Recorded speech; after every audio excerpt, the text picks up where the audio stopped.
Ayo, God, this is crazy.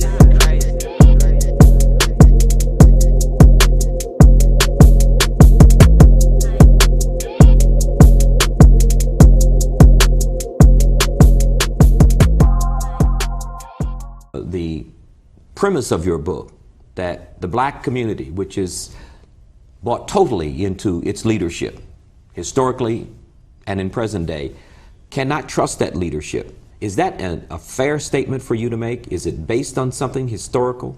Yes, thank you very much. And I think from my studies and travels, the black leadership has been the most corrupt, backward, unenlightened, and selfish that I've ever seen.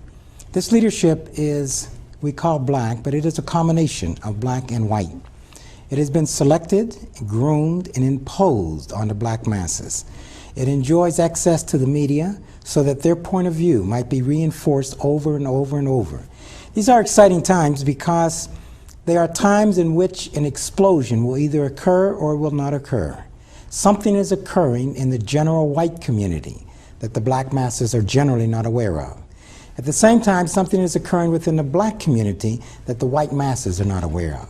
There are leaders on both sides, some of whom are frightened, some who feel they can manipulate the process, some who believe that they can benefit from the process and divide the sport. You're thinking about sitting out or even supporting somebody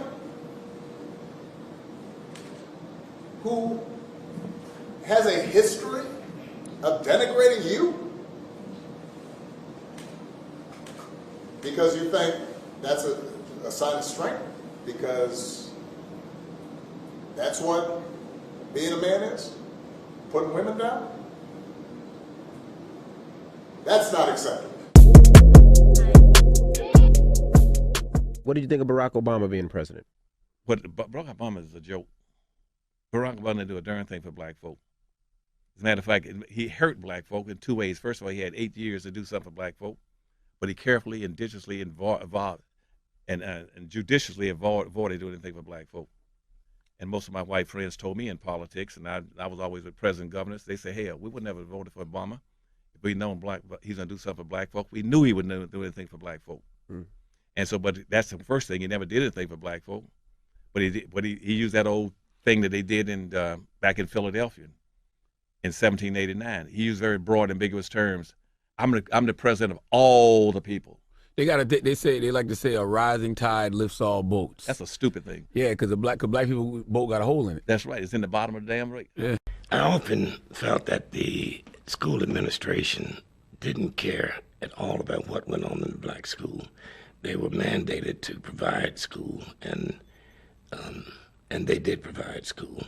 They were mandated to see that there were teachers and a principal and a full staff, and they did so. But I don't think that there was any concern about the quality of education or what actually went on in the school. The black principal, in many cases, was a tool of the white power structure. He was answerable only to them. And the abuses that black principals perpetrated against the students and against the teachers, you could write volumes about it. I could, keep you busy all afternoon talking simply about the abuses that I have seen and know from firsthand experience and observation that it was a terrible situation. But they put these people in these positions to keep the lid on things. They didn't give a damn what went on in the school. It was Martin, Malcolm, Lewis, Alvin, Marcus, Richard, Jesse, Adam, Drew, Gordon, James, Philip, Nat showed them not to play with us. Duke, Langston, Thurgood, Robert, Hank, Jesse, Jackie, Muhammad, Bill, Don, Kurt, Matt, 3 J's, James, Joe, Jack, Tommy, John, early Capnicks, Arthur, literally served blackness. Grant, Mega, Webb, about 3 Benjamins, a good 2 Freds. Women like Harry, Rosa, Ida, Shirley, Sojourner, Matta, Maya, Mary, Coretta, Ella, and Retta. Even baby Ruby was out here applying pressure. Daisy, Claudette, Fanny, Barbara, Gloria, Angela, Elena, Audrey, Dorothy, Lucy, Athea, Asada, Bessie. I swear ain't nobody do it flyer. Daniel, Charlie, George, Jesse, Clarence, Ed, William, Gregory.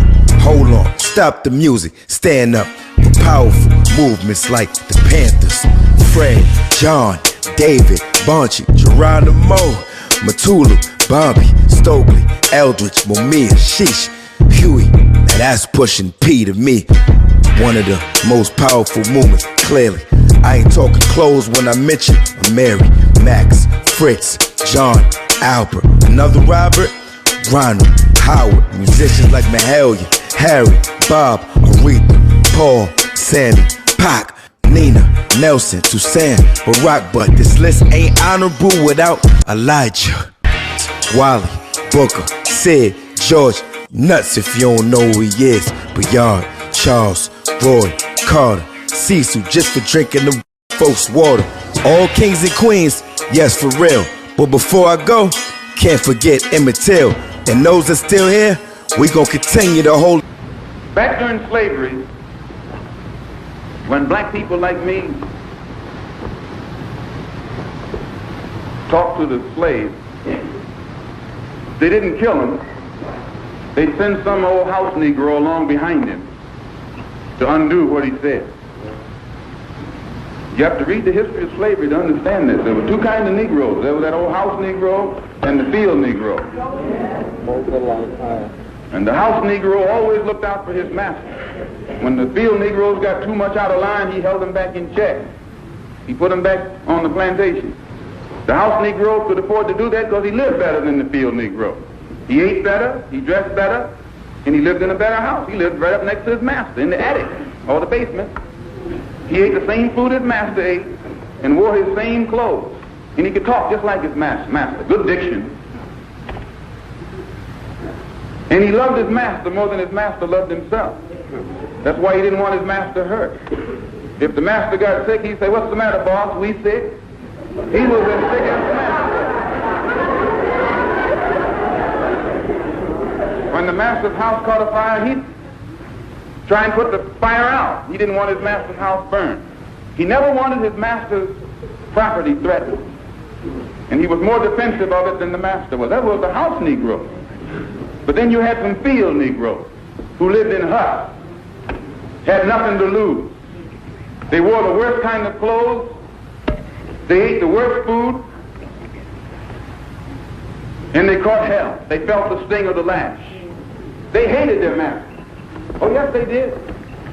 If the master got sick, they prayed that the master died. If the master's house caught a fire, they prayed for a strong wind to come along. This was the difference between the two. And today you still have house Negroes and field Negroes.